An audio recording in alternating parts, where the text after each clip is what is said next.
Welcome to Speaking History. In today's video, we'll dive into one of the most devastating conflicts of the 21st century, the Syrian Civil War. Lasting almost 14 years, this brutal war has left a scar on Syria and its people, claiming over 500,000 lives and displacing millions. With the war now entering its aftermath, what lies ahead for this war-torn country?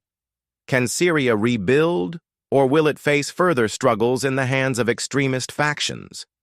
Let's explore the complex and uncertain future of Syria.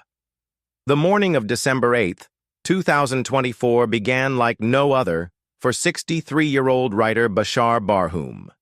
Waking up in his dim prison cell in Syria, he knew this day would likely be his last. For the past 7 months, he had been behind bars, awaiting execution. What's surprising? Bashar Barhoum wasn't just any prisoner. He was a known supporter of the Syrian dictator, Bashar al-Assad. But his fate changed drastically when he gave a bold television interview criticizing Iran. He accused Iran of exploiting the Syrian people, a comment that cost him dearly.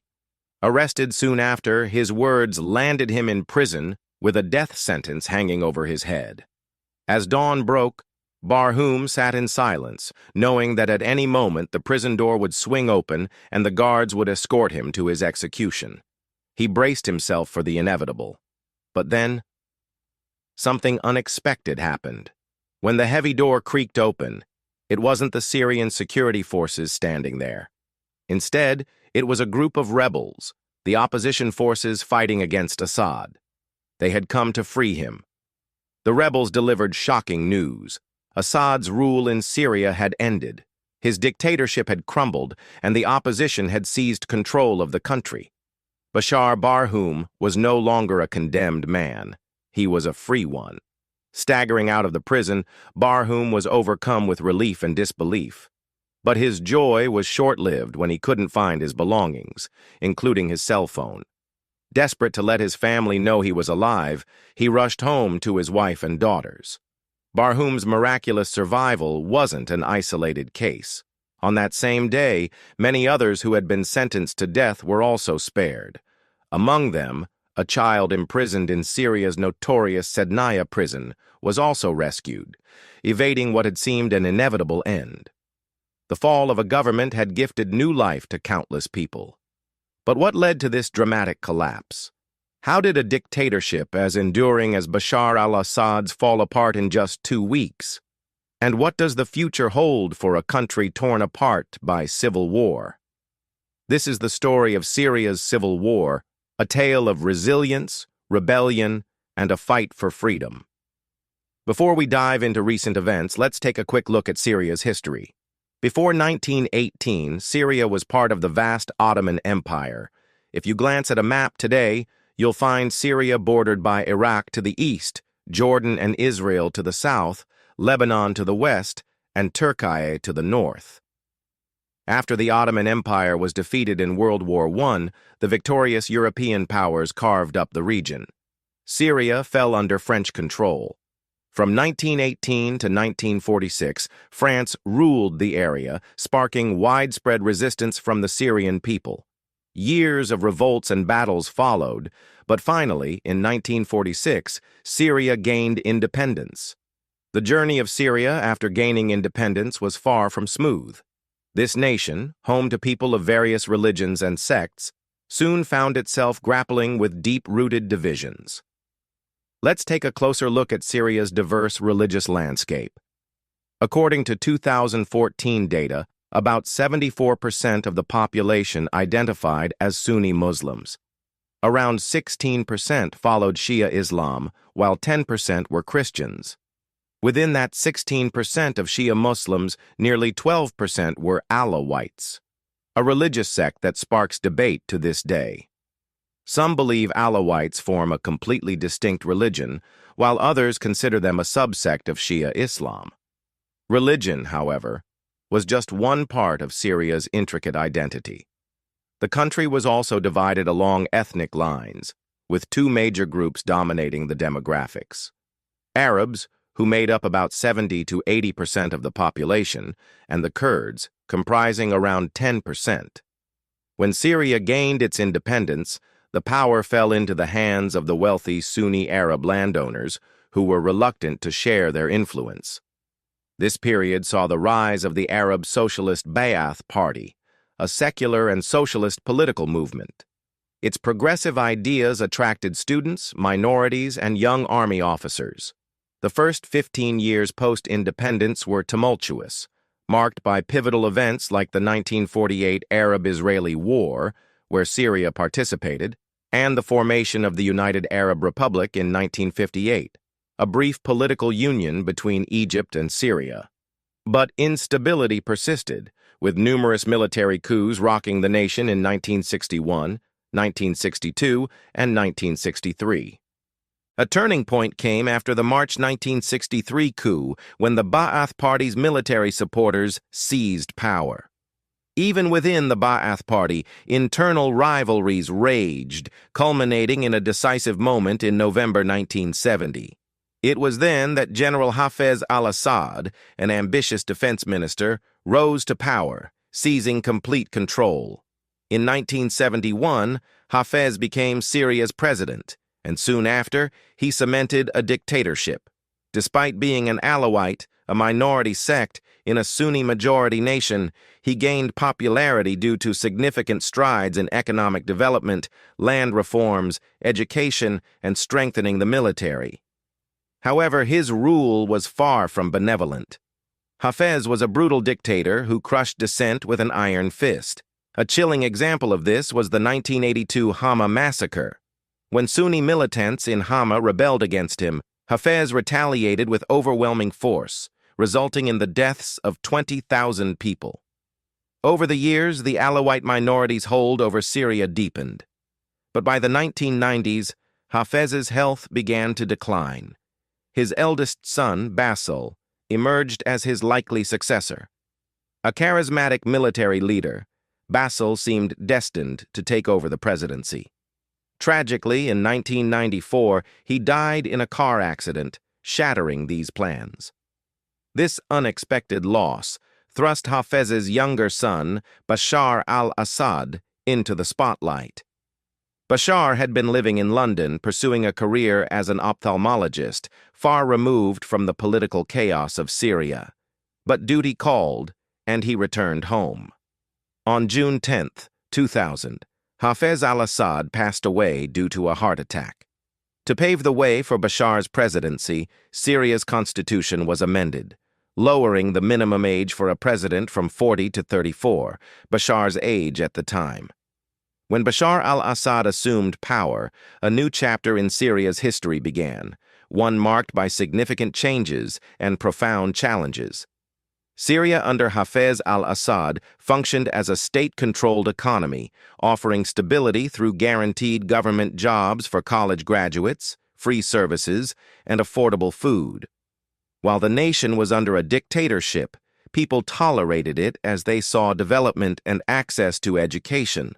But when Bashar al-Assad took over, he aimed to reshape the economy. His vision for a market-oriented system led to the gradual withdrawal of these public benefits, and by 2000, the cracks in his strategy became evident. Unemployment rates surged, and citizens began to feel the strain. Then came the devastating drought of 2006, which lasted 4 years and wreaked havoc on the nation. 60% of Syria's farmland turned to desert. Over 80% of livestock perished, and the country faced large-scale desertification. Climate change was identified as a major factor behind this crisis, which forced Syria to depend heavily on imported food. Inflation soared, food prices skyrocketed, and the dwindling oil reserves exacerbated the economic challenges. As oil revenue dried up, so did the government's ability to maintain its hold over the populace. Dissatisfaction with Bashar al-Assad's rule grew, setting the stage for a larger regional upheaval. On December 17, 2010, an event in Tunisia changed the course of history. Mohamed Bouazizi, a vegetable vendor, had his cart confiscated by the police for not having a permit. In a moment of despair and humiliation, he set himself on fire in public. His death became a rallying cry for the people, as footage of his act spread rapidly on social media, sparking protests across Tunisia. Within a month, the long-standing dictator Ben Ali was ousted. This remarkable victory inspired citizens across the Middle East. In Egypt, protests erupted on January 25, 2011, demanding President Hosni Mubarak's resignation. By February 11th, Mubarak stepped down, marking another victory for people's power. In Libya, protests against Muammar Gaddafi turned into a full-scale uprising. On October 20th, 2011, Gaddafi was captured and killed while hiding in a drain.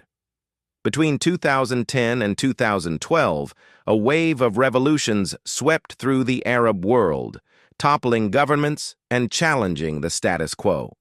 This movement, known as the Arab Spring, saw protests erupt in Morocco, Iraq, Algeria, Lebanon, Jordan, Kuwait, Oman, Sudan, and other nations. At the core of these uprisings were shared struggles, collapsing economies, rampant corruption, unemployment, and rising inflation. The rise of social media platforms like Facebook and Twitter amplified these grievances, exposing police brutality and government corruption to a global audience. Viral videos and posts mobilized citizens, turning localized protests into massive movements. The wealth gap further fueled anger, as the ruling elite lived in luxury while the masses struggled to find basic opportunities. In many of these nations, a lack of jobs for doctors, engineers, teachers, and civil servants stifled economic growth and left citizens feeling abandoned.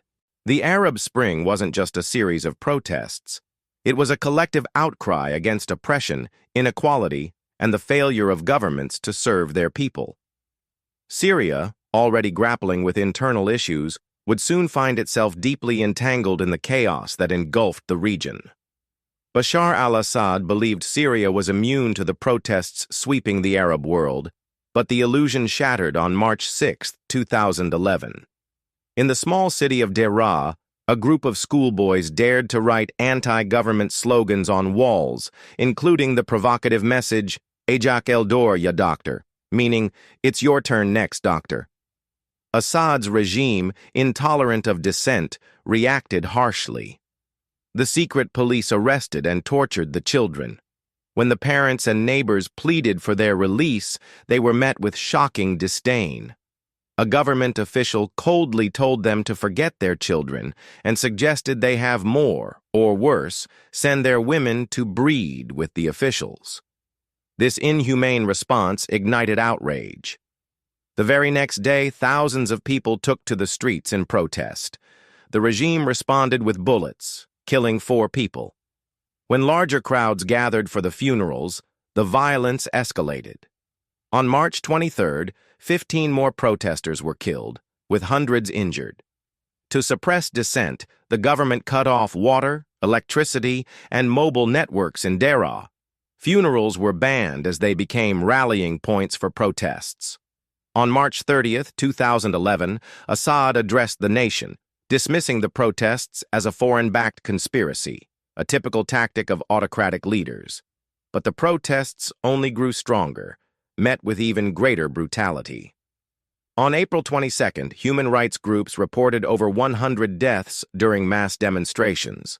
By April 25th, tanks rolled into Daraa, marking a grim escalation. Reports soon emerged that many Syrian soldiers were refusing to fire on protesters.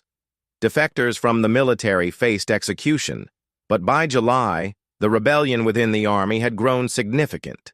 Disillusioned soldiers formed the Free Syrian Army, FSA, aligning with protesters to overthrow Assad's regime. Within months, the FSA had gained control of key cities like Aleppo and Raqqa, marking the beginning of the Syrian Civil War. The Free Syrian Army and other opposition groups formed the Syrian National Coalition, declaring themselves the legitimate government in exile. Countries including the United States, Turkey, Qatar, Saudi Arabia, and the UAE recognized their claim. Public support for the rebels swelled, and even Syria's Prime Minister, Riyad Hijab, defected to their side in August 2012. However, as the war intensified, the conflict morphed into a sectarian struggle, fracturing the nation further. In 2011, the protests in Syria began as non-sectarian demonstrations against Bashar al-Assad's regime.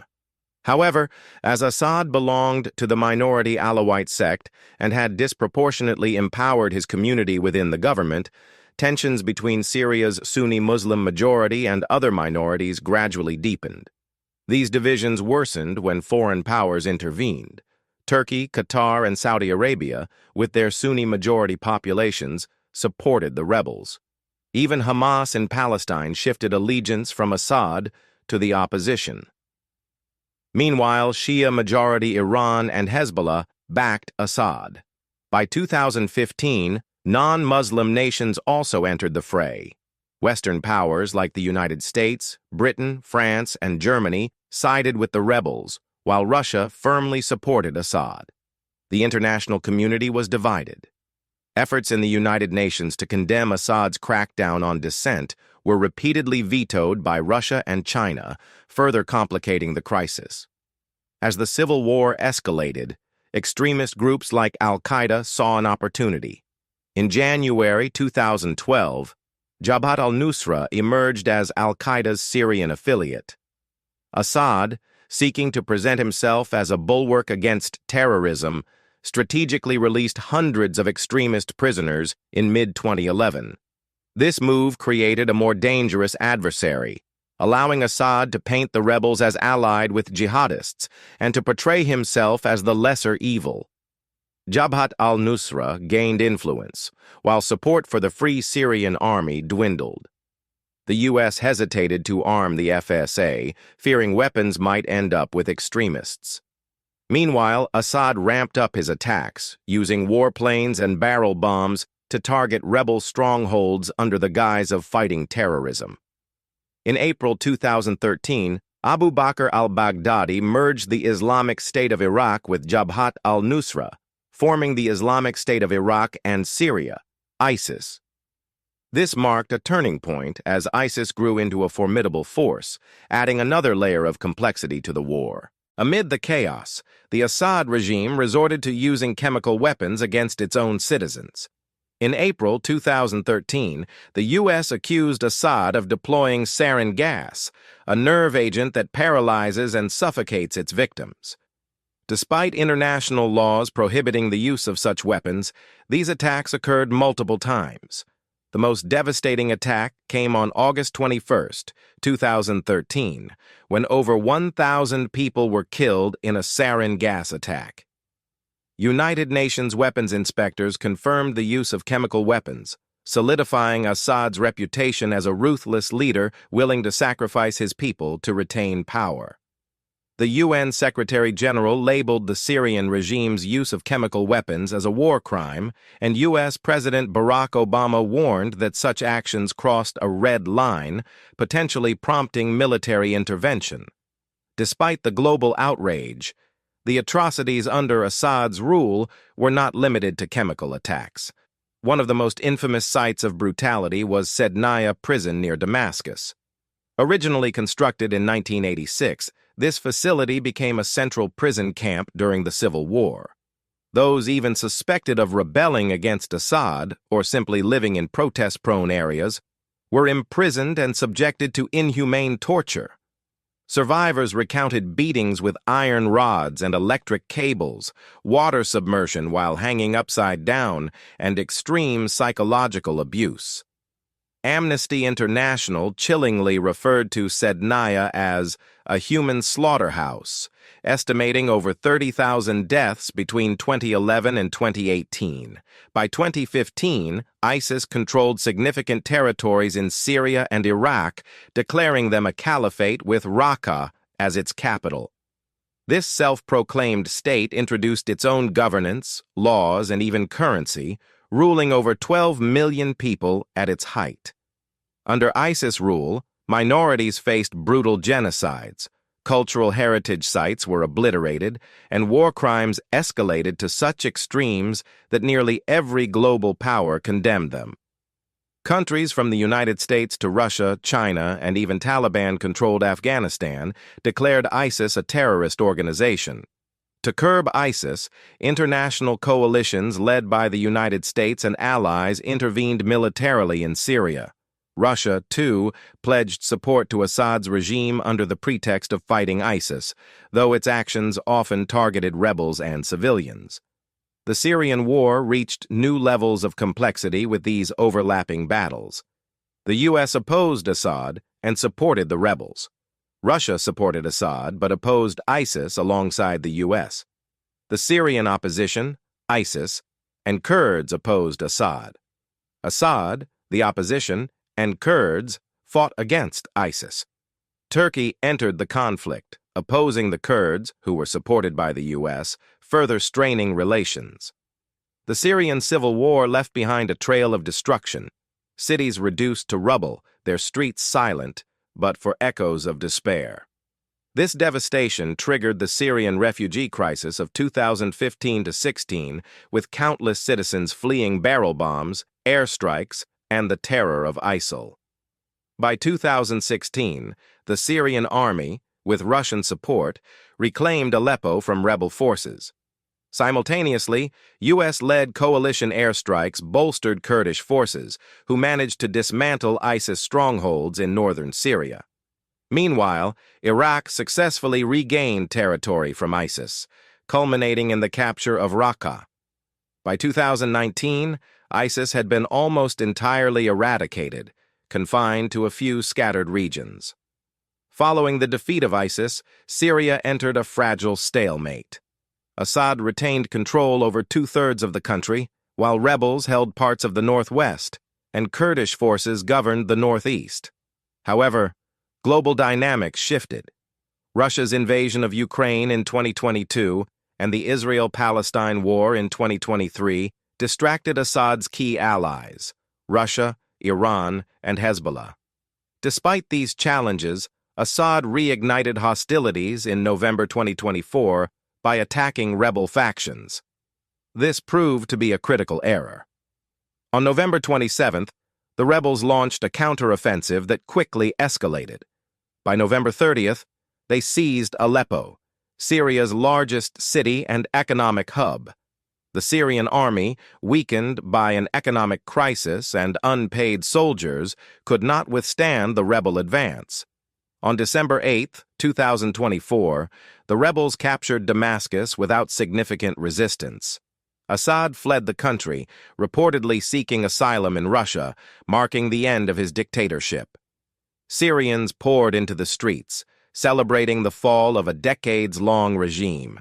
Crowds looted the presidential palace, taking cars, artwork, and luxury goods, while tearing down symbols of the Assad family's rule. This marked a new chapter for Syria, as the nation rejoiced in the end of its dictatorship after years of war and suffering. The Syrian Civil War spanned nearly 14 years, claiming over 500,000 lives and displacing around 13 million people.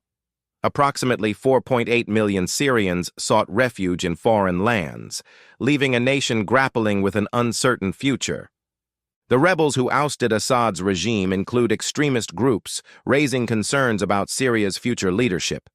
In 2016, Abu Muhammad al-Julani, a former al-Qaeda affiliate, distanced his group from the organization, forming Hayat Tahrir al-Sham, HTS. Despite this shift, HTS remains controversial, with nations like the U.S. and Britain labeling it a terrorist group. Julani has worked to reshape his image, presenting himself as a religious nationalist rather than a jihadi, and has sought to include minorities in his plans for governance. However, the fear of an extremist-led government endangering minorities looms large. Currently, Syria's power dynamics remain fragmented. The Kurdish Syrian Democratic Forces control the northeast. Turkey-backed Syrian National Army governs parts of the north. HTS operates an interim government in northwest Syria, aiming to provide stability and basic services. Under HTS leadership, Prime Minister Mohd al-Bashir of the Syrian Salvation Government has pledged to unify factions and stabilize the country. The Assad family's 53-year reign collapsed within 2 weeks, illustrating the dictator's dilemma. Dictators often remain insulated from their people's struggles, surrounded by sycophants, leading to a series of poor decisions that ultimately seal their downfall. The future of Syria rests in the hands of its people and whoever leads the nation next. The hope is for a government that prioritizes freedom, unity, and prosperity over division and tyranny. Whether Syria can truly rebuild and flourish remains a question only time can answer. And that's the story of Syria's tumultuous journey through war and its uncertain future. What do you think will happen next for Syria? We'd love to hear your thoughts. Leave your feedback in the comment section below, and don't forget to like, share, and subscribe to Speaking History for more insightful videos on global history.